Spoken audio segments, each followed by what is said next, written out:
This episode is brought to you by the War for the Tower podcast.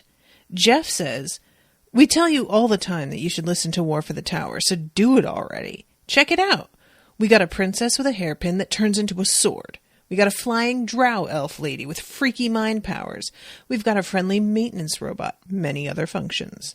Gunslingers, monkey men, and wizards, oh my! It's the War for the Tower, an actual play, and it totally fucking rules.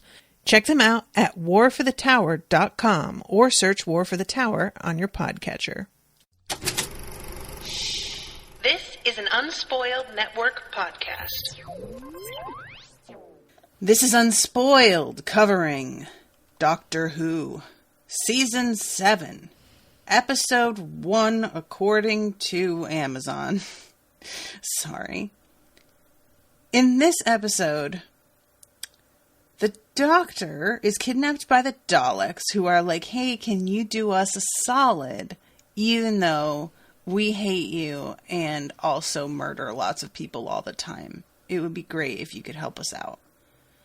Also, I'm really glad that there's an explanation for why this stranded woman is wandering around with perfect hair in a red mini dress and high heels. I really appreciated that actually being explained. Welcome to Unspoiled.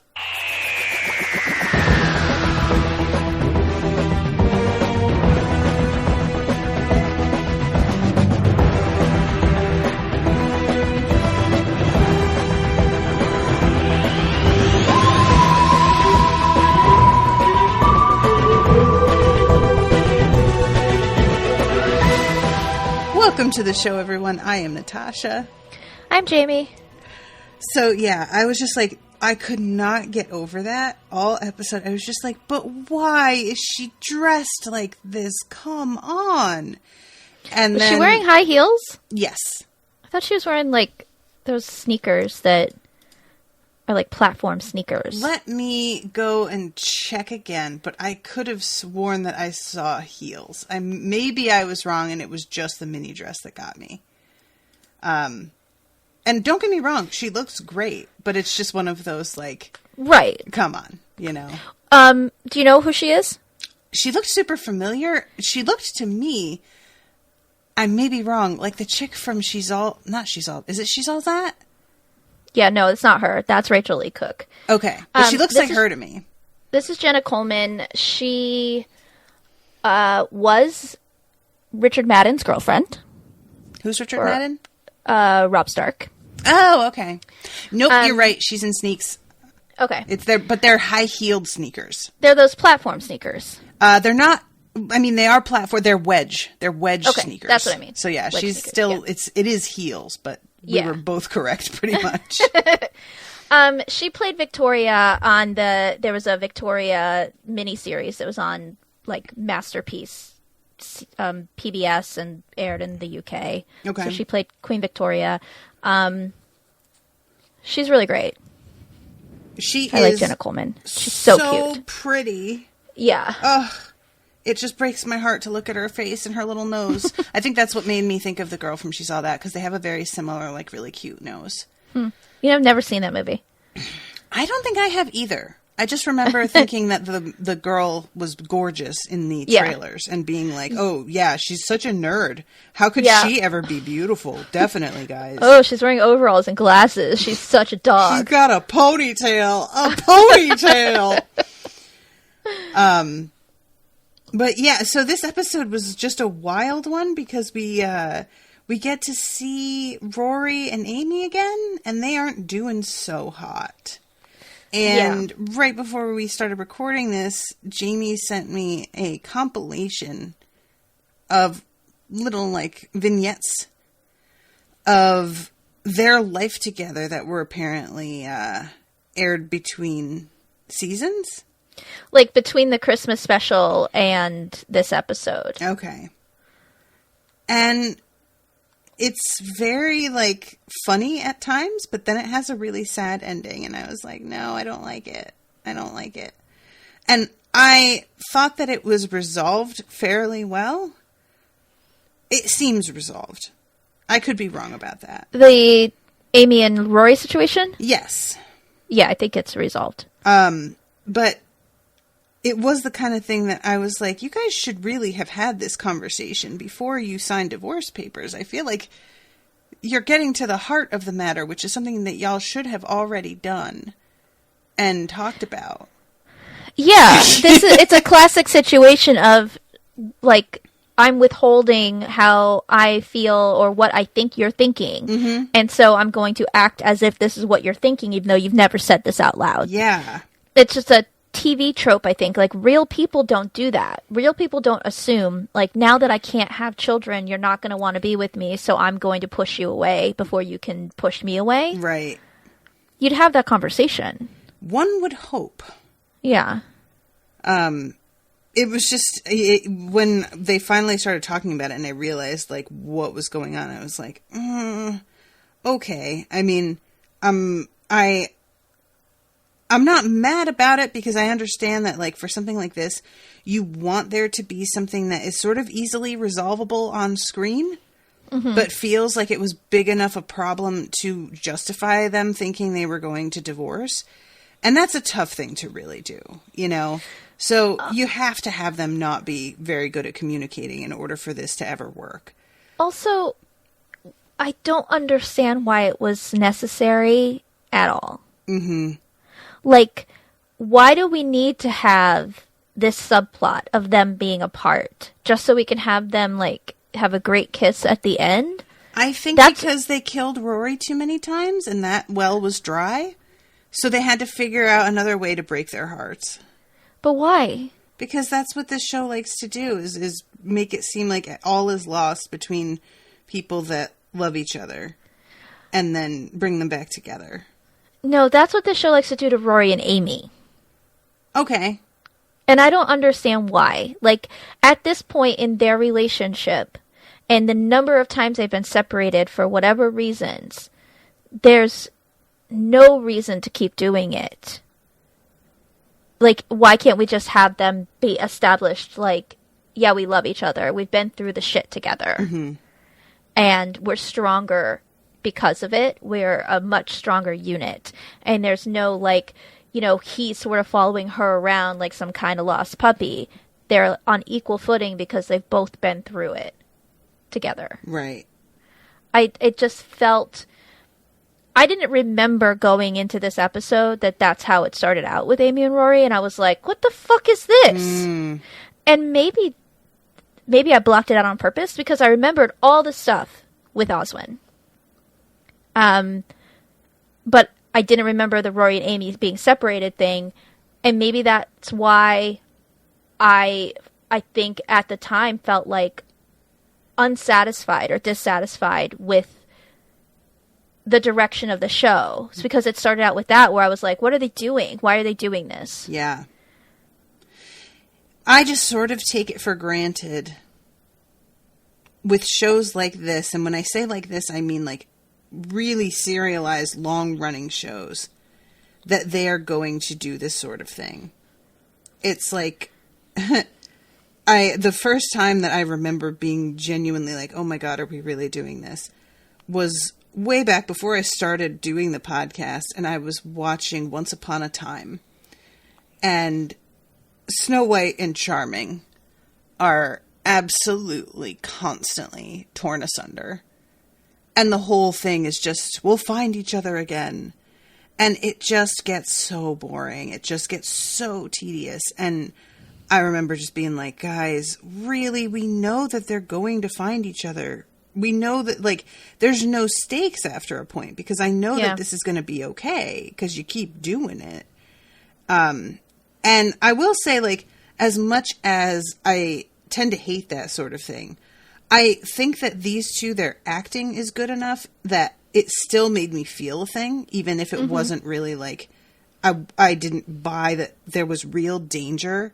I still had an emotional reaction, and I still am invested in the two of them, and I really loved one of the basic facts of our relationship is that I love you more than you love me, which is one of those things that is, I think a lot of us have been in relationships where we have felt like that is true. And the pain of saying that shit out loud when you kind of assume that they know this already. And there's a feel to Rory when he says it of, I know that there's a tacit agreement that we never acknowledge this, but I'm going to say it. And I know it'll make you mad that I'm saying the thing that we never really talk about, even if we know it's true. And the shock that is on Amy's face as he says it, as she realizes that he genuinely believes that shit. Like, how much that hurts her in a whole different way, you know? Mm-hmm. So I thought that was well done, but them being pulled apart and then put back together again, I'm just like, I absolutely expect this sort of thing. So I wasn't that surprised. I think I thought it was done with the number of times that Rory has died or almost died, or Amy was, stuck in a dimension where time moved at a different speed than where he was, and they were apart for 30-something years because of that, and whatever. Like, I thought we were through this. Mm-hmm. The fact that she, for most of the last season, wasn't Amy, and we didn't know that until the mid. There's so many instances of them not being together. Yeah. And then coming together and being stronger and stronger. It just felt a little basic. Mm-hmm. Mm-hmm. And it kind of made me mad. Like, why are you doing this to them? Let them... They don't necessarily have to be happy, but they should be happy together. Right. Like, it doesn't matter what else is going on in their lives, as long as they, as a unit, are strong. Mm-hmm. So let there be other obstacles instead of some unspoken assumption of what the other person is thinking. And I guess we're just going to get divorced. Mm-hmm. Just felt lazy, I guess. It is lazy. Yeah, it is lazy. There was 9 months between The Doctor, the Widow, and The Wardrobe and Asylum of the Daleks. So all those little vignettes got dropped on, I don't know, probably BBC's website or something. I didn't know about it until last week when someone sent it to me. But those, I think, got peppered through over that 9-month period. Okay, 9 months. That's a long time for those little bits. Yeah, and I think that was like one of the biggest breaks for the show, too. Yeah. Well, I think that they were really fun and cute. Like, I really do enjoy the ood on the loo. And I like him being outside hanging their laundry and whatnot. I found that very amusing. I always welcome the ood. I really appreciate Rory saying how guilty he feels, too. Yeah. Because this is something that I like, as much as you love the idea of having somebody in theory around that will like take care of your house for you and cook for you and whatever, the reality of experiencing that is so odd. I can't even imagine what that's like. It seems so foreign to me. Like, I'm just too self-sufficient. When Owen and I were looking at where to go for our honeymoon, there were places that had packages that included a butler for your suite. And of course, this is nothing we could ever afford to do, but I'd like to look at it just like, for the fantasy of like really going all out and what that would be like. And I couldn't get past the anxiety of it. I was just like, this would not be fun. This isn't luxury. This is just a person that I don't know hanging around watching us do shit. And that's so weird and awkward. I couldn't... It's ostentatious. It's just... I am not used to that sort of class distinction in my life. Yeah. If I were somebody who had always seen myself as removed from service workers, then maybe it would feel like, well, this is their job. This is what they do. This is how it is. But not all that long ago in my life was a bellhop. Mm-hmm. And so it feels too much like, who the fuck am I to tell this person what to do? I barely am not doing that same job myself anymore, Just, and also, I know how I want my cocktails. I know how I want my tea. I don't want to have to tutor you. Yeah. And then just kind of like hope that you remember, or else I just have to do it over myself, you know? I don't know. David Tennant's podcast came back this week, and I want to thank the pandemic for this, because I don't think he was going to be doing a second season, but now finds himself stuck at home. And so started up. And the first episode was with Jim Parsons from The Big Bang Theory. And whatever we all feel about The Big Bang Theory aside, he's a pretty delightful person. Considering how much I personally hate the character he played, he's the opposite. I think he's pretty wonderful. And one of the things that he was talking about was he's been married. He's been with his husband for like 15 years or something, or even longer. And they were shopping for a house. And the realtor was like, well, the washer and dryer is in the garage, which could be a little inconvenient, but you guys aren't going to be doing your own laundry anyway, so it doesn't matter. And he said he just looked at her and was like, what do you mean we're not going to be doing our own laundry? And was just sort of like, what an assumption. He's like, no, like, we don't have assistants. We don't live like that. It's me and my husband and our dogs, and that's, like, we don't do all that other stuff. And I understand the assumption, because the guy got paid over $1 million an episode. Mm-hmm. He's got so much money, but he grew up humble, and it like doesn't occur to him to live that way. And so they were like, oh, of course we're going to do our own laundry. We're going to go into our own garage. It's our garage. Yeah. And that made me respect him more. I'm like, and I don't want to be, I don't respect, like, I know that's a harsh thing to say, but I was impressed. Because, like, I recently on Mistborn, I told everybody about how I have finally bitten the bullet and hired bi-weekly cleaners for my house. Mm-hmm. Because I just realized that for me, I was, like, very stressed at how I was never able to keep up with the house, and how stressed it made Owen, and that just, like, a kind of self-care was part of the decision to do this. So I'm not mad at people who decide to have help come in, you know, like if you're too busy, I get that. Yeah. But there's just a different level when it's a butler, when it's somebody who's like simply there to do these really small tasks. If it's laundry, if it's cleaning your house, those are time consuming things that I'm like, I get it. I really like, if you want somebody to do that for you, I'm not mad at you. But when it's like, I need somebody to get up before I'm awake and make me breakfast and have it ready when I wake up, that to me is such an indulgence. And maybe it shouldn't be. Maybe I shouldn't see it that way. Maybe it is another version of like, you're trying to, you know, feed yourself decently and you have the money to do a thing and you know otherwise you won't. Maybe that's fine. But I have a hard time with it personally. I think that there's the main difference is how the individual person who's hiring this person views it. You know what I mean? Mm-hmm. Like, if I understand why you hired a biweekly cleaning service. You work so much, and yeah, you do it from home, but that is almost worse because you're home and you probably feel like at times, like, I should go do that thing, but instead I need to read this book or watch this television show or whatever.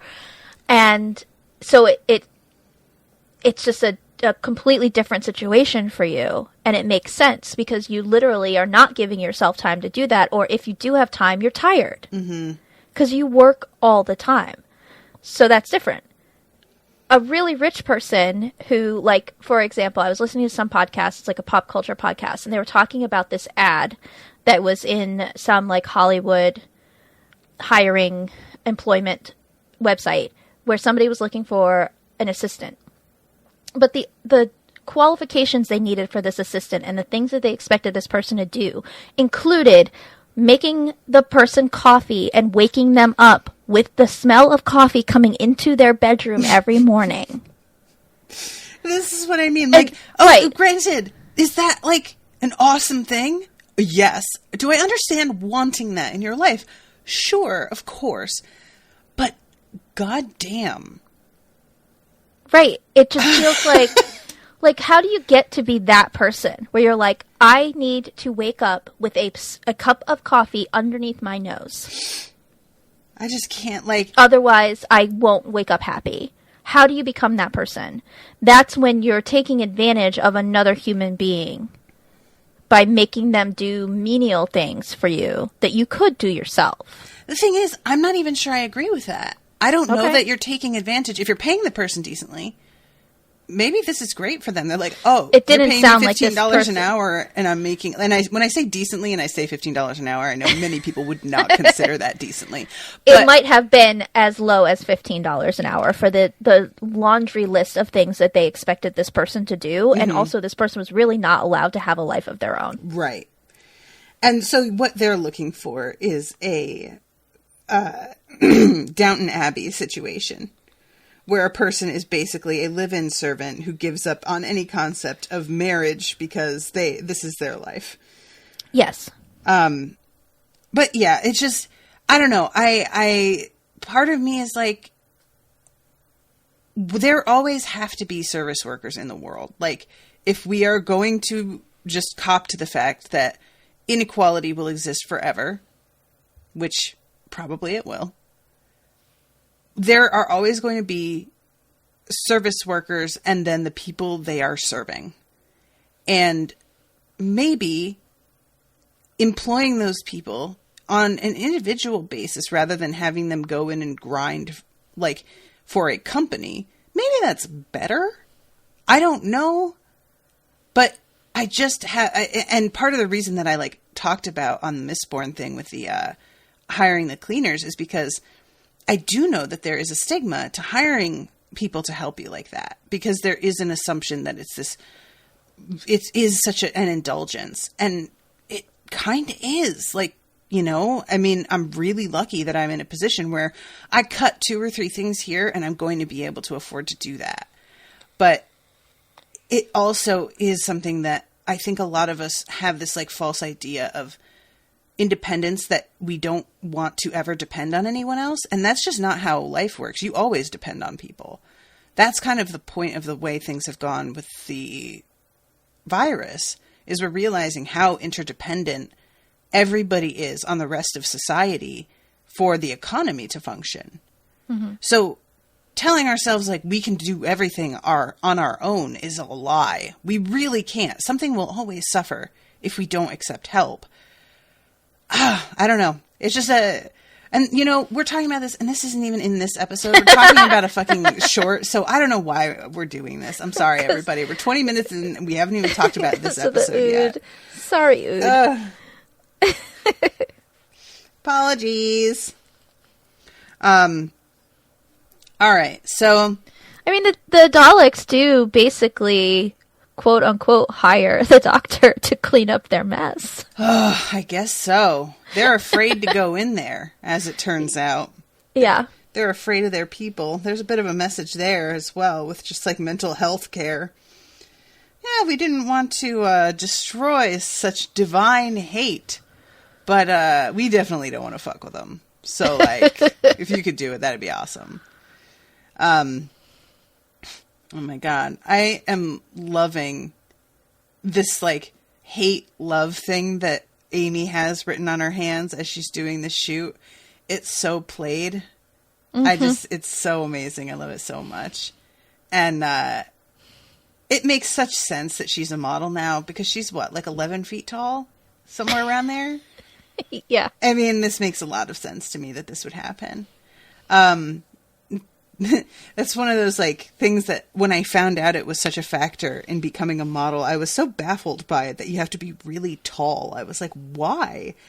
But that's a thing, I guess, because it makes dresses fall in a certain way. Is there an actual reason, or is it that most women who could fit in those sample sizes were just very tall and skinny? I don't think that's a coincidence. I think that being that tall makes things look like dresses and trousers and whatnot, gives them a longer line and makes them look more impressive on film. Do you remember when Tyra did the cycle of America's Next Top Model where it was all short women? No, I have not watched that show. Oh, God, that show's so good. I watched like one episode, I think. But it made me very mad, so then I stopped watching it. Sometimes I go back and just watch the old seasons that I love a lot and just have it on in the background. It's a fucking mess. I love it. I fucking love it. But there was a season where she decided, like, we're going to highlight the short girls. And so nobody could be taller than, like, 5'7" or something. Yeah, what? Okay. Like, Well, it's like, just Kate such a Moss weird was thing. 5'7", and she was a supermodel. Mm-hmm. She was the biggest supermodel for a long time in the 90s, and it was a big deal that she was so short. It was also a big deal that she was so skinny. Yeah.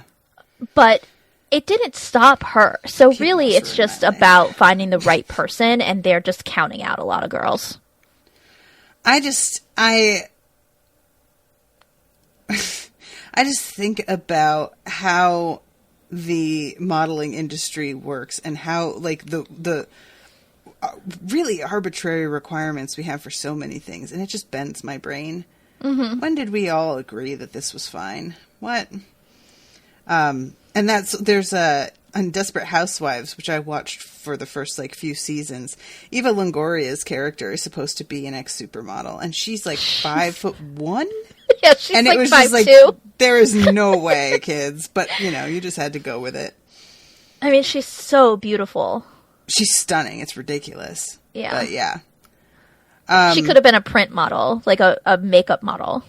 She But feels not a fashion like model. a pinup, maybe, or something. So anyway, she's doing this thing. Well, I'm skipping over the cold open in which the Doctor gets captured by a woman who claims to have escaped from the Dalek camp. And it turns out that she's been turned into a trap and she doesn't even know it. And then all of a sudden, a Dalek thingy comes out of her hand. What do we call this? Dalek eyeball? Yeah, it's Dalek their telescope? eye stalk, I think is what they call it. Oh, I don't like that at all. I believe wish I that is hadn't asked. I didn't make it up. I believe that is the official term for that piece of their anatomy. Can you not? With all of this? Like, everything you just said, can we cancel it all? Just using actual words. I don't know why it disturbs you. You know why it disturbs me. Don't you play dumb with me. But yeah, so he gets captured, and then we cut to Amy doing her shoot, and Rory there with the papers. And he says, you have to sign these. She says, and then we're not married? Just like magic. I've got to go. I'm working. Oh, really? I thought you were just pouting at a camera. And honestly, attitudey angry Rory is so underused, and I want him to be around so much more. Him just like, he doesn't even like make eye contact with her the whole time that he's in the room, because he obviously can't handle it, which I deeply understand. But it's just, he plays his hurt off as anger so well. It's very believable, and just, it hurt my little heart. He deserves better than this, Amy. What are you doing?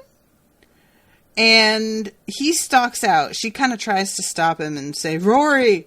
And it's clear that there's like something else in her mind, but he does not give her a chance to get the words out and just like bails. And meanwhile, behind her, all of these bulbs begin to flash as this assistant walks in. Look at you. You've gone so pale. Take a seat. We'll soon sort that out. And it turns out that things are flashing because this bitch has been taken over by a Dalek dealie. And I feel real bad for her. Because she's just a fucking, like, obstacle that they just, like, dealt with, you know? Yeah. She's just in the wrong place at the wrong time. At least the other guys who crash landed and get turned into things later, these were people that already were gonna die. Right? In theory, because they crashed. Right. They crashed in the wrong place. But this woman Maybe is like, just happens to be Yeah. in... Well, the bus driver, too. Exactly. I really didn't like it. I felt real bad. So yeah, Rory gets on the bus, and Rory's hair is looking really good this episode also. They did something different with him. So Amelia Pond is acquired, and then the fucking neck cracking is really the thing that I'm like, why did you have to add that? Rory Williams is acquired. And then there's this light, and he wakes up in this blank white room with Amy and the doctor. And I don't think the doctor's here yet. No, he's not. But he shows up shortly. Mm-hmm. And he's just like, what the fuck? Where are we? And I have to imagine how frustrating this must be if you really kind of thought this part of your life was over. And then to have it all interrupted this way with this. Yeah. And then the door opens and in rolls our new exciting line of chocolate-flavored Daleks. Which I personally welcome our new chocolate Dalek overlords. They look like Ferrero Rocher. And I am very interested to see the variety of baked goods made to look like these Daleks specifically. Because they look like chocolate sculptures. Even the upright bars around them look like the panels from a bar of chocolate that you break apart. The blocks. You know? Yeah. Everything about this looks edible to me. And I want to eat it. Maybe you're just hungry. That is always true. Just take that for granted that is a fact. But also, these look like chocolate. And when they're in a room filled with them, I was just like, oh, look, it's a candy box. Look at all of them. It's like one of those...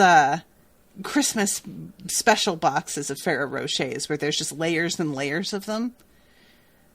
Because I don't know about you, but I could just tear through Ferrero Rochers. I was about to say, they're candy. That's true. That's what they are. You know what I mean? I do. It's just the kind of thing that I get mad at myself because I don't want to eat them as quickly as I always do because they're so good. I want to make myself slow down, enjoy them, don't go through them too quick, and I can't do it. The texture. Oh, so good. Anyway, so yeah. Chocolate Daleks. They bring them out into this main room, and the doctor is basically like, what is it that you are trying to get out of me? And they begin to say, save us, save the Daleks. And he says, well, that's new. And that's a pretty good line. And honestly, the audacity. Right? The audacity. Daleks. What are you doing? He's your predator? And you come to ask him to help you? Yeah, I mean, it makes a certain amount of sense. They don't want to do it themselves because they can't destroy something that's got such beautiful hatred or divine hatred or whatever it is they call it. But they know that he will. So they can get rid of the problem they're having down there on their Asylum planet without having to do it themselves. I mean, it's just... Don't frame it that way then. You know what I mean? Have some way of getting at him to let him know that, oh, there's a bunch of insane Daleks that are about to fuck shit up. Don't make it why don't you save us by dealing with this problem we have? Be a little bit more stealthy and subtle about it. You're talking about Daleks. I know, but they don't have stealth. They don't understand what that means. They run around screaming exterminate all the time. Oh my god, Jamie, can I tell you how excited I was when it sounded like they were saying eggs? Right? I thought they were going to ask for orange juice and I got really thrilled. We were so close. Yeah. Oh, we were so close to asking for eggs, everybody. I just got It really would have been great if we could rewind back to when you first met the Daleks, and instead of having him scream for his orange juice, you were having him scream for his scrambled eggs. Eggs. Or for his eggs. Eggs. But then eggs. if we made that into our merch, people would think that it was a reference to this somehow. That's true. God, though, that was so funny to me. I could not, like, when I realized what was happening, I was like, oh, no. Oh, okay. What we need to do is have Krista make a new one where we have the original Old Man Dalek screaming about his orange juice and a new chocolate Dalek screaming eggs. And they're sitting across the table from each other at a diner. Eggs! Orange juice! Eggs! Yeah, I like it. Anyway, so we cut from there to Oswin. Odd name. I've never heard this name before. Yeah. Oswin Oswald? Oh, it's not, is it? Yeah. Oh, that's not fair. You know, parents who think it's funny and whimsical to name your kids weird shit, don't be a dickhead. Okay? Just stop it. Get over yourself. Knock it off. Ugh. Like, there are times when maybe I could see the kid making the best of it and treating it like it's funny or actually thinking it's funny. But I really feel like that's going to take a while to grow into. And first they have to overcome the fucking irritation of being teased all the time about it. Yeah. I'm just not here for it. I will never forget finding out that there was a girl whose last name was Esther and her parents named her Polly. And just being like, why? Oh my God! Why would you do that? Come on. There's just a point where it's mean-spirited. You know? Yeah. On Friends, Rachel has a chiropractor, and his name is Dr. Bobby. And her dad's making fun of him, and then Ross points out that his first name is Robert, and her dad goes, his name is Bobby? And he's just so appalled by the whole thing. So Oswin is putting up defenses to try and keep the Daleks out. But you see her putting the defenses up, and it's not substantial. She's just putting, like, boards over a big metal door, which doesn't feel like it's going to accomplish much. And as it turns out, it doesn't feel like that, because it won't, because it's not doing anything. But then we have her taking a souffle out of the oven. And again, It's a very burnt souffle. It's very burnt. Otherwise, it probably would have been fine because it has risen nicely, but she just left it in for too long. And this was another thing where I was like, what is this? Because this bitch turns around and dumps the whole thing, ceramic bowl and all, into the trash, to which I was like, hi, you clean the bowl. What are you doing?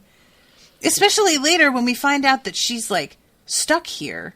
I was like, how are you just going through souffle bowls, though? How are you doing that? There's a lot of little clues throughout when you think about it later. That, like, things aren't right. It's just not right. Did you, I assume, you had to do souffles in pastry school? Indeed. Yeah, same. I didn't enjoy it. I didn't mind it. Everybody sort of treated it like it was this mythical, difficult thing. It wasn't that hard.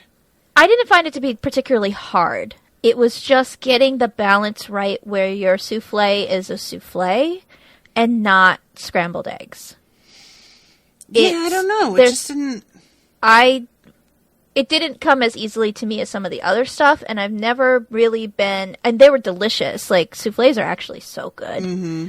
But I've never had the urge to, like, give it a try again. I just... I've seen a lot of, like, chocolate souffles and whatnot, and I totally get the appeal of that. But we made these really nice Gruyere souffles. And if I ever eat a souffle, I want it to be a cheese one. We did both. We did a savory cheese souffle, and then we did a chocolate souffle. I had somebody in my class do the chocolate one, but we were not assigned to make those. And yeah, the cheese ones when they're baking, oh, the smell, you guys, so good. But yeah, I don't know. People treat them like they're so tricky, and I just don't think they're that tricky at all. As long as you have some basic tenets under control, it's fine. That's how everybody talked about macarons, too. Before we got to macarons, I just heard all these horror stories. And then when I made them, I was like, what were they so worried about? These are not difficult. Yeah, it's just anything that you have to, like, incorporate air as your leavening agent. People act like it's fucking sorcery. Yeah. And it's just like, all you have to do is not beat this until all the air comes out of it. It's fine. Yeah, be gentle. Whatever. Have you watched Schitt's Creek? Yes. Fold in the cheese. Fold it what in. does that mean? Fold it. You just fold. I don't know how to tell you this, David. Like a piece of paper? I just got a t-shirt. It just arrived yesterday that says, roses are red, violets are blue. Oh my God, David, ew. Oh, that's very good. Yeah, I love it. That show is very, like, there are times where I almost crawl out of my own skin while I'm watching it because it's so cringy. So I can't always just enjoy it because it can be rough. But when it's good, it's very, very good. Yeah. So yeah, she's making the souffle and talking to herself about, like, you know, being hidden here. And eventually she gets in contact with the doctor and is talking about how it's really easy to hack Dalek technology. To which he's like, word? To whom? To whom is it so easy? And like this, like, there's a lot of setup of dread where you're like, something's not right here. You know, you just know things aren't what it sounds, and it doesn't feel like she's a baddie who's trying to trick him. But we had already seen earlier this episode several people who didn't know they were dead. That one dude who's like, oh, that's right, I forgot. They died in here, and I was the one who got outside, and the cold preserved my body. I forgot about dying. And then he just crumples. Y'all, if that wasn't some of the creepiest shit. Oh, right, I forgot about dying. Ugh! Dislike. Thumbs down, do not recommend. There are just little moments like that where something suddenly begins to come clear. And you just feel like the moment when you start to realize what's happening, all of the skin on your body just walks away without you. You thought what I said was gross? I'm just describing how I feel. You were describing Dalek anatomy and eye stalks. I stand by that yours was worse.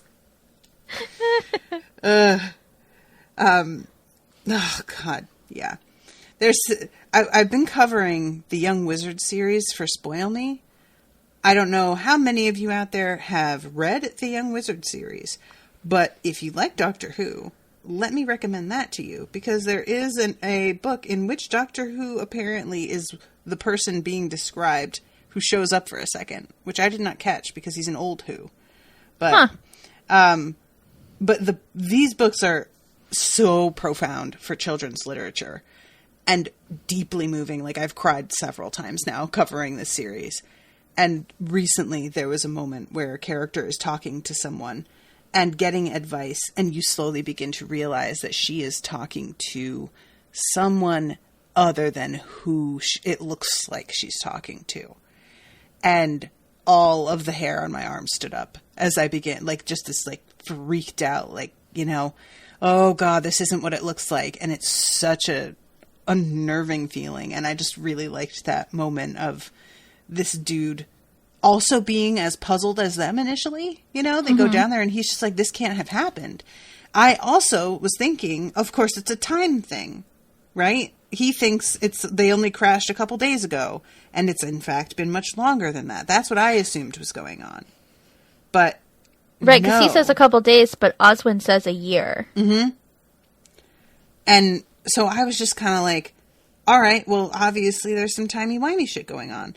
And I think that was why I got so creeped out once I realized, was because I thought I had a good grip on what it was that was actually happening. Mm-hmm. So I wasn't still sort of looking for answers mentally. I felt confident in my assessment, and then turned out to be so wrong, and it was so much worse than that. And I was just like, that's just disrespectful. You got shit coming out of your forehead after you're dead. I really feel like you should get to rest. That shouldn't be allowed. So, let's see. How do things go? Because the doctor he talks to is it the Supreme Dalek he's talking to? It's the Prime Minister. The Prime Minister. Bless. Yeah, like suddenly the Daleks have a Prime Minister. Of course they do. It's Winston Churchill. It is offensive to us to extinguish such divine hatred. And the doctor says, I thought you had run out of ways to make me sick. That's a good line. I think that every day when I read the news. Yeah. So, I mean, we'd all probably be better off if Daleks were just running our country. They at this are. Point. It's fine. So, at some point, this music begins to play. It's Carmen, as we find out. And it sounds like this person is interrupting their meeting. And we wind up finding out later that she's like integrated into the system. Mm-hmm. And so that's how she's getting in. It's not even like she's exactly hijacking the airwaves so much as they gave her the airwaves, but apparently aren't keeping super good track of what she's up to. Yeah. Which really they have only themselves to blame. And he says that it's me playing the triangle, which I love that he's like on this recording. I have no doubt that it's actually true. He says he gets buried in the mix, though. We have him in that little series of vignettes recording like backing vocals for something. And I thought that was the best. Like seeing the doctor in a recording booth is probably one of the funniest contexts that we've seen him in so far. I don't know why that tickled me so bad, but it's just the idea of like, I bet he invented fucking auto-tune. I bet he's responsible for this shit.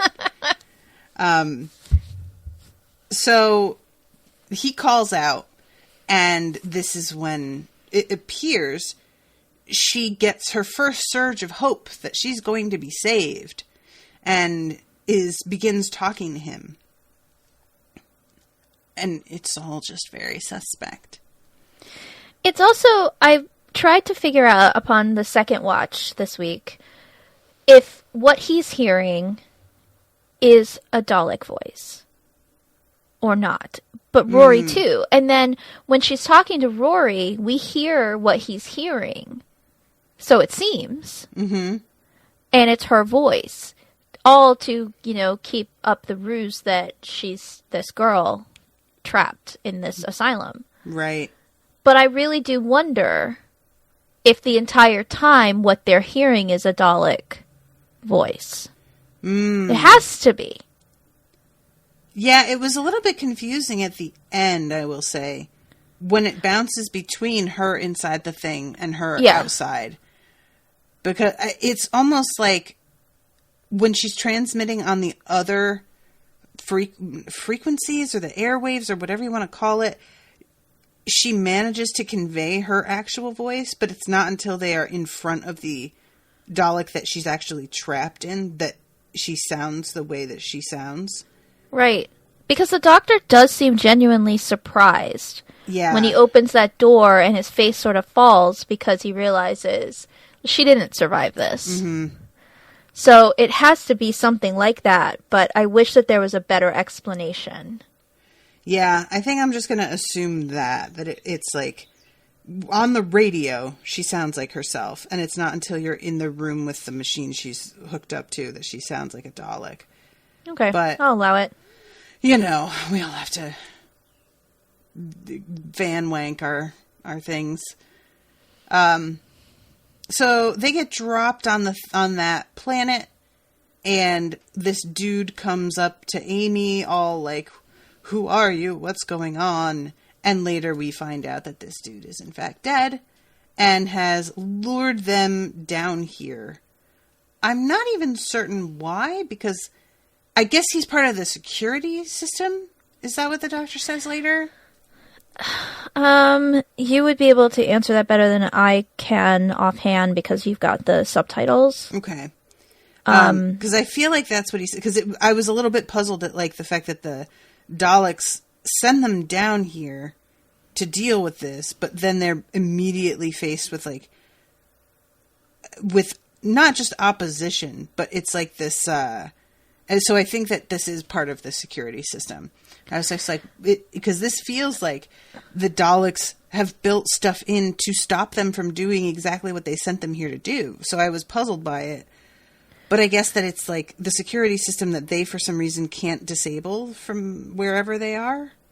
These notes say that when this ship, the Alaska, crashed on this island, my God, lost, on this planet, they ruptured the planet's shields, which makes the inmates, it's a risk that the inmates could now escape.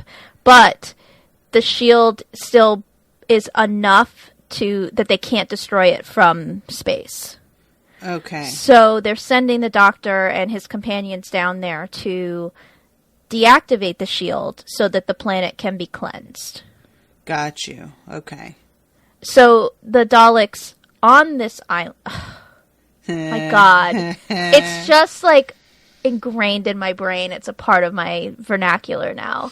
The Daleks on this planet don't want the Asylum to be destroyed, obviously. So they made these people that crashed here their own sort of security or whatever. Right. Okay. I don't know if they're considered security, but they're basically to try to stop whoever might come down from deactivating the shield.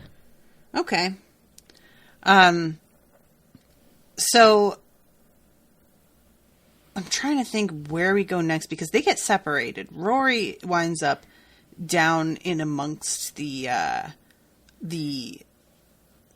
stasis. What would you call them? They're like hibernating? Yeah, they're like comatose. Something Not like even that. really comatose, but like it's almost like as if they were powered down. Like emaciated in some way because they've been deprived of whatever it is that they need for so long. Mm-hmm. But then when they see somebody else, they're like, oh, well, we can eat that. It's like those zombies that are just like hanging around. Do they eat people? No, I don't know. They kill them. But you know what I mean? Like until there's something for them to target, they just like have no function. Yeah. Okay. Well, as he's down there, this girl, Oswin, flirts with him a little bit in order to keep his spirits up. Mm-hmm. And it was honestly very amusing. They make her very charming and funny so that when you find out that she's actually dead, it's more of a bummer. Yeah. And it works because it was a bummer and I really didn't care for that turn of events at all. And meanwhile, the doctor and Amy are fending off this ship full of corpses that are now all Daleks. And the doctor finds out that they are divorcing and gets very distracted in the midst of this high pressure situation into being like, what? No, but I love you guys. And she's like, oh my God, dude, not now. To which I say, correct. Not now. I get it, but no, sir, not now. So there are these like wristbands that are supposed to protect them from being able to be taken over and turned into Daleks. And the doctor provided them for Rory and Amy and allegedly himself. Although later on, she says that she thinks he doesn't even need one. Yeah. And in the fight to escape that crowd of human Daleks, they take hers off of her. So the rest of this episode is Amy slowly, like, degrading. Like, her memory starts to go, and there's a point at which she's, like, demanding that the doctor explain what's happening to her. And he says something about her memory, and she says, but how do you know? And he says, because we've had this conversation 4 times already. Yep. Which, I really hate anything to do with memory stuff, because I just find it so, like, creepy how much this actually happens in real human life. And that this, like, if you have Alzheimer's or something, and somebody's like, how do you know? You can say, because we've had this conversation 4 times already, and how, like, heartbreaking that is, you know? Yep. Just really gets to me, that shit. So Rory's trying to deal with the fact that they apparently want eggs. He can't figure it out. He picks up one of these balls on the floor. It's like, is this an egg?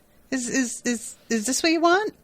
Is this I was trying to think back to whether or not Rory has ever encountered Daleks. I don't think they have. I think they saw a photo. And I think that's it. Because Amy's encountered Daleks. There are Daleks when they lock up the doctor in the box, and he's the Centurion, right? Yes. So there's like a Dalek or 2. But, okay. He hasn't had like a full-on Dalek experience, though. I don't think so. Who was the Doctor's companion with the Churchill storyline? Amy, but Rory wasn't there yet. Okay, gotcha. So Rory just about manages to escape as he realizes that they are in fact saying exterminate. We have the Doctor becoming better friends with Oswin, and she tells him that Rory is okay, that she's, like, you know, taking care of him. And we have this real weird moment with Amy being sort of left alone, where she's looking into this room and she's seeing people. Yeah. She's seeing just, like, a bunch of it looks like people that were at a, like, fancy dinner ball, but then there's a girl in the background who's doing, like, pirouettes dressed like a ballerina. Yeah. It's such a weird, I don't understand why this is happening. Everybody looks like it's like 1920 or something. Yeah, it's strange. And the girl that's twirling has red hair like Amy, so I wasn't sure if it was supposed to be that she was Amy as a kid. Like, is this memory stuff, or is this just pulled out of thin air kind of visuals? I don't know.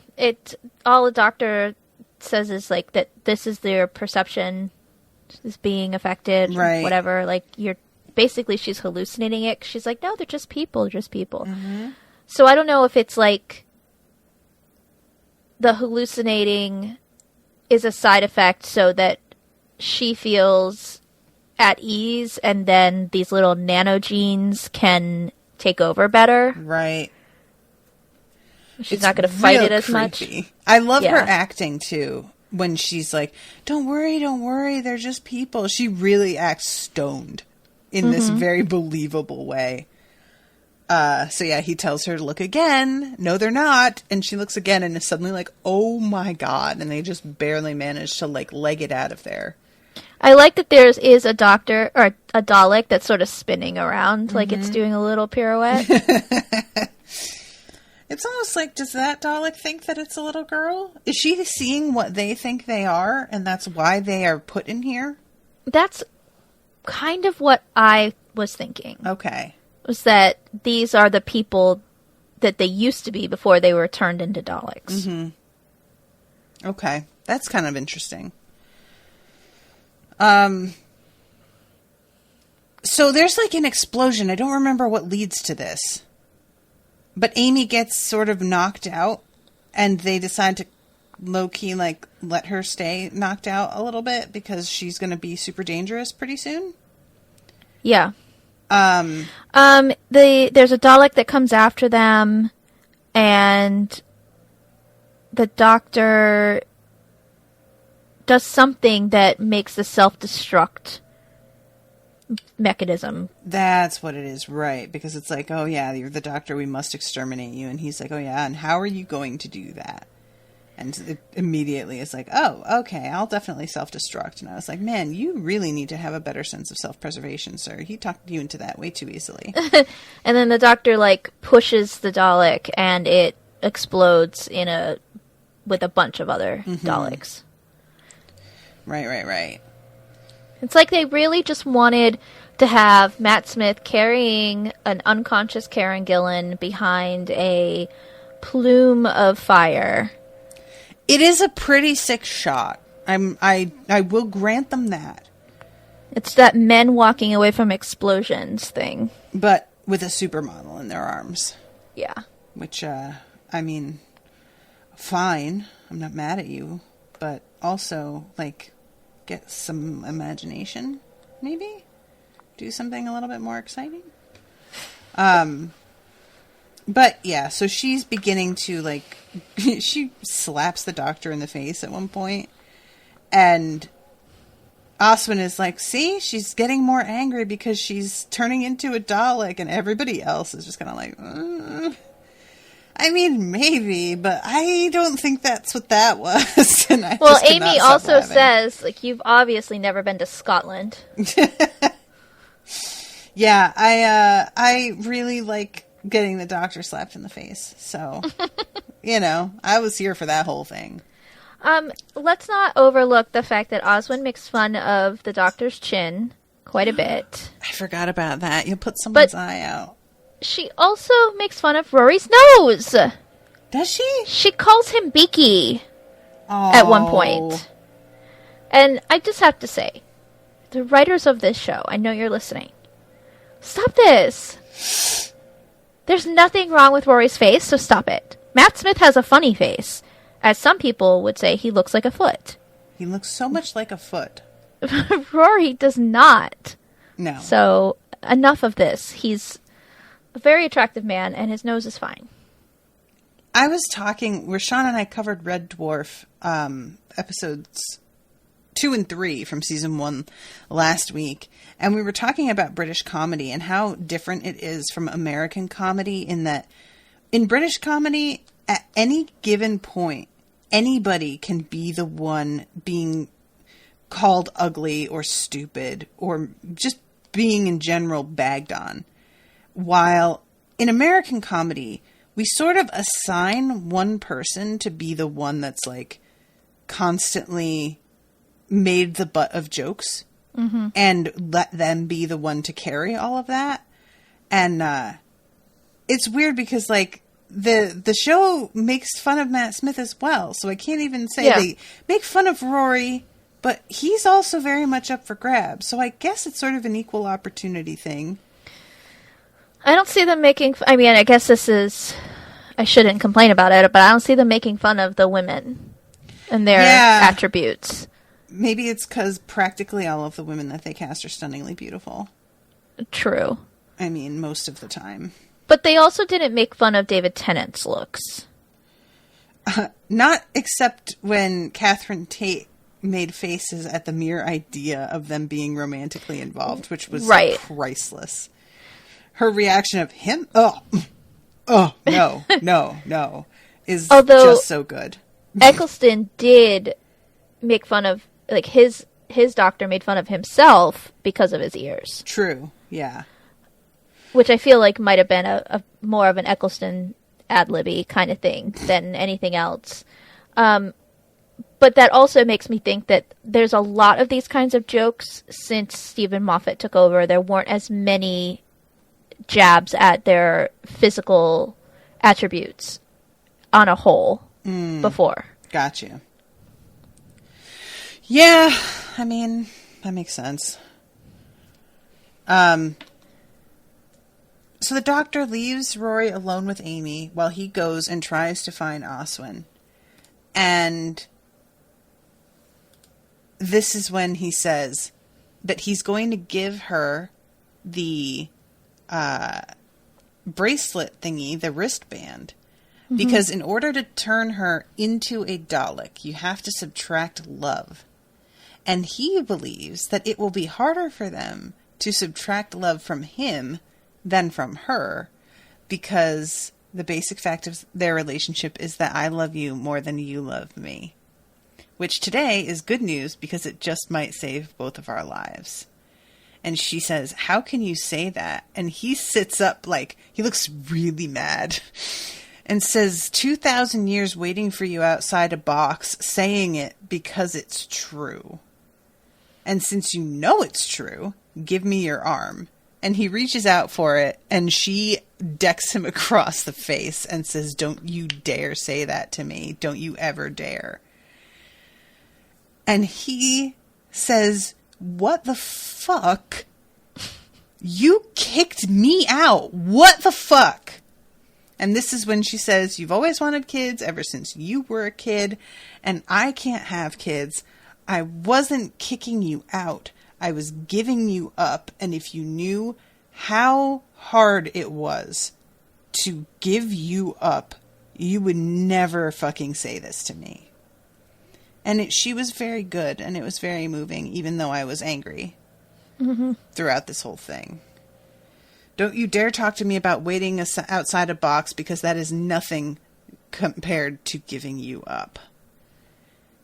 And he tells her to give him her arm. I'm putting it on you. And she says, don't touch me. And they look down, and there's already one on her wrist. And he's like, God damn it. I love this so much. He's trying to do this grand gesture, and the doctor can't even let him have it. Well, and the doctor tricked them into, like, forcing them to work out their problems. Right. But he can't even let him have it. Yeah. But he's also saving both of them because he didn't need the bracelet. But I want him to let Rory have something. Just every now and then. Just let him do the thing. But I get it. He did. He let him sit outside a box for 2,000 years. I guess. Yeah, I guess that's true. So then we have the doctor approaching Oswin as he's talking to her about the weirdness of what's going on here, really. And he keeps bringing up, where did she get the milk for the souffles? And says this a bunch of times, which is another part of the hinting that all is not well here. And he begins to walk through this section of Daleks that are set aside in what sort of is, she calls it intensive care. Mm-hmm. And she cites where all of them are from, and he begins to realize that these are all the Daleks who survived encounters with him. And as he's walking through, they begin to wake up and yell, Doc, Doc, Doc, Doctor, Doctor. And honestly, I will never get over how hilarious they are when they talk. I can't deal with it. I felt so bad because we're dealing with a pretty, like, heavy moment when he realizes that she's been turned into a Dalek. And then we go back outside of the Dalek, and it's, remember me? And I was just like, oh, come on. I just felt real bad that it was like... It's not even like it wasn't still effective. It was just... I don't want to remember her saying, remember me, in the Dalek voice. That's not how I want to remember this girl. So, yeah. He says something about how he has never been able to hack their stuff. And she says, come and meet the girl who can. And he opens the thing as she's like, we see her sort of getting ready in this flurry of excitement and looking up and seeing him through this little circle that it looks like it's just a screen that she's seeing a feed from or something. But then we find out that this is actually the eyeball looking through this like little hole. And he begins to ask her if this looks real. what she did that impressed him was she made these Daleks forget him completely. Right. She hacked into their path web, which he said he's never been able to do. Mm-hmm. And she says, I'm a genius. Which it turns out is a problem. Yep. Which sucks. But yeah, she begins to say, where am I? And then we go outside of the thing and see her as a Dalek chained in place. And she begins saying, I'm not a Dalek, I'm human. And the doctor just looks so sad. Because it is so sad. This sucks. And we get a bit of a flashback to her realizing, like, the moment where she gets captured by them. And it turns out that because she was a genius, they wanted to hold on to her. She was a valuable asset. Mm-hmm. So they turned her into one of them, and she has just been basically in such denial that she has created this alternate reality for herself to live in inside of her mind. Yep. Because there was a minute there where I thought, oh, maybe they have created an alternate reality, which is surprisingly compassionate of them.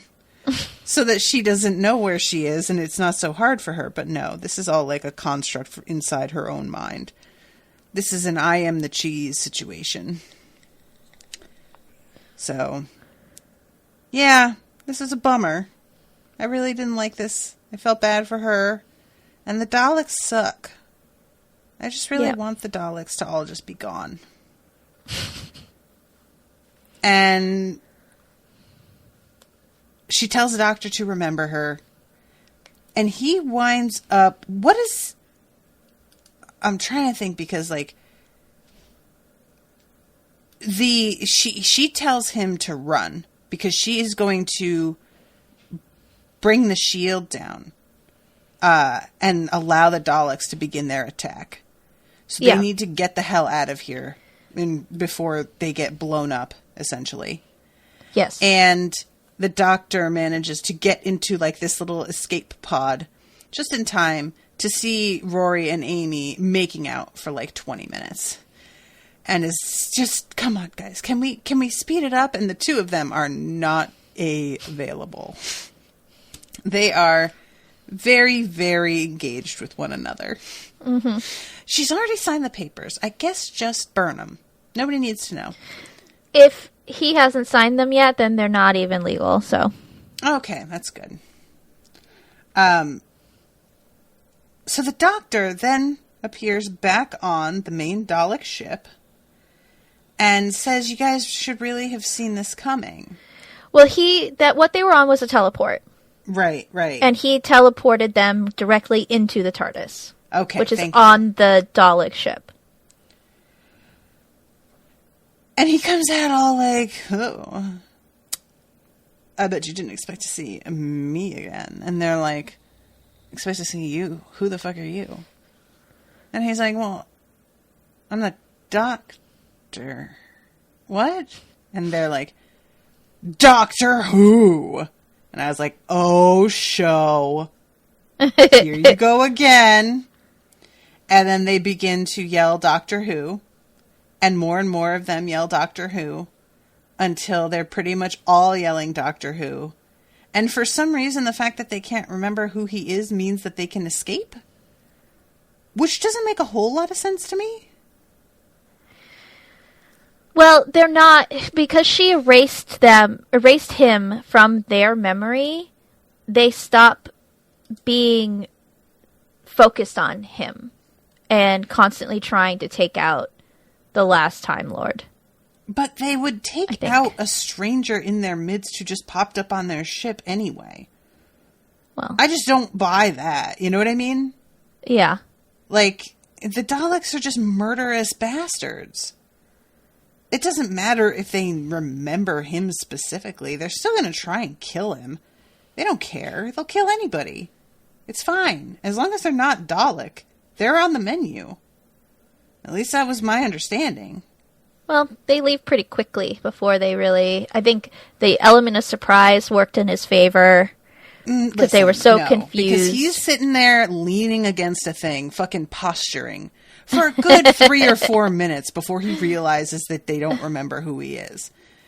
So it's not the element of surprise. It is the element of, we want a moment and we're going to do it even though it really doesn't make any sense.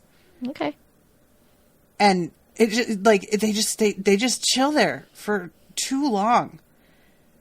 But regardless, we jump to him dropping off Amy and Rory in front of their apartment, and the two of them waving at him, and then Amy turning to Rory and giving him the, so you want to go upstairs look?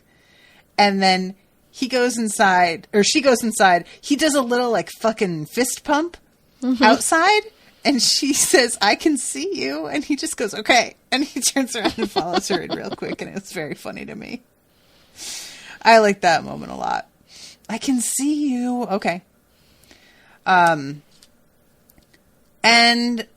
that's pretty much the end of that, is we just see them going inside, and then we see the Doctor on his TARDIS dancing around as he says Doctor Who. And we hear Doctor Who being echoed throughout the room. And that's that. That's the end. Yep. So that's an odd start. Oh, and it turned out, by the way, that the Daleks had gathered up those two because it was understood that the Doctor needed companions. Yeah. So they were really being very thoughtful there. Trying to be considerate. Consider his needs. And I respect that. Good for them. They're growing. All right, so in a 2017 interview, Jenna Coleman revealed that she burned her right hand during filming when it came in contact with a light. Ooh. And so she says you can see her favoring her injured hand in some scenes. I didn't notice it, but I read this after I watched, so maybe she just knows where she was struggling a little bit. Yeah. The scenes on the Asylum surface were filmed during production of another episode in the Sierra Nevada mountains in Spain. Cool. And the nanogenes that turn both the living and dead into Daleks, these are the same thing that the Doctor came across with the Empty Child and the Doctor Dances, the Are You My Mummy episodes. Oh, right. That's kind of a cool callback. Okay, cool. Yeah. Interesting. That's it. No new reviews this week. Well, guys, what can you do? I'll tell you what you can do. You can go leave a review. You can also like us on Facebook at facebook.com/unspoiledpod, Twitter at unspoiledshow, Instagram at unspoiledpodcast, and you can email me at unspoiledpodcast@gmail.com. We are going to have to wrap up because I have to go to a doctor's appointment. Jamie and I are recording a little bit earlier than usual. Mm-hmm. But I can't believe we're into season 7, man. I know. This is crazy. I really don't know. Like, it feels like the two of them are not going to continue to be his companions. And we're going to either have to get a new one or we're going to get a lone doctor. So I guess we'll see. I don't feel like they do the lone doctor. You think at all this season? Yeah, I don't know. I feel like I don't want him to have a companion because he's just really, like, doesn't do super well with them. He doesn't do great without them. The last time the fair. Doctor tried to run around without a companion, he, like, messed up a fixed point in time and brought this woman back from Mars, and she was like, what the fuck, and killed herself. Oh, yeah. I forgot about that. He needs somebody to, like, check him.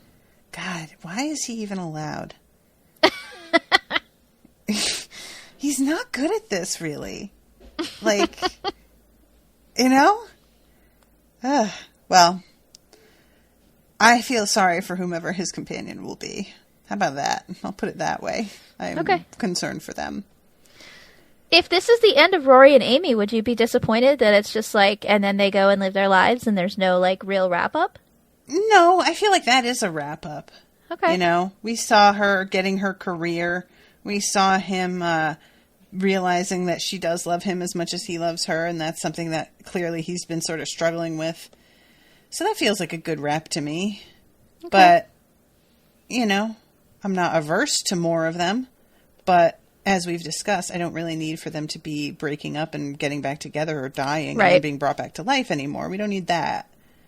So I guess we'll just have to wait and see. Yep. Is there anything else you want to add before we wrap up? I just want to promote our other show. I do the Vampire Diaries with Krista, and everybody should give it a listen. It's really fun. Yay!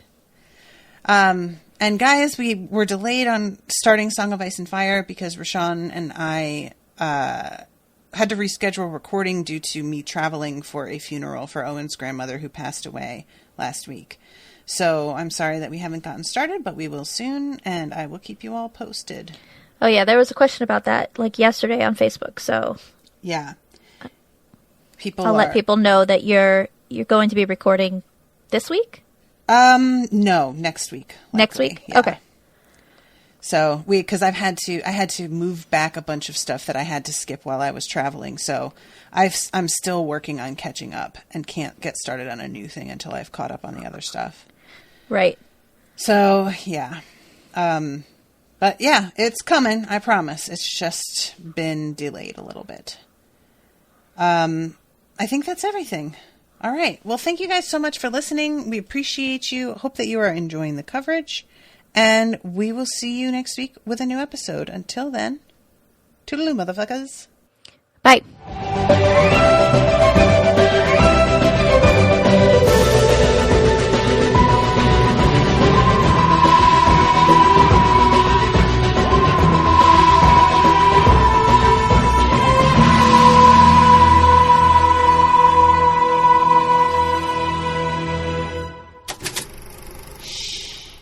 Was an Unspoiled Network podcast.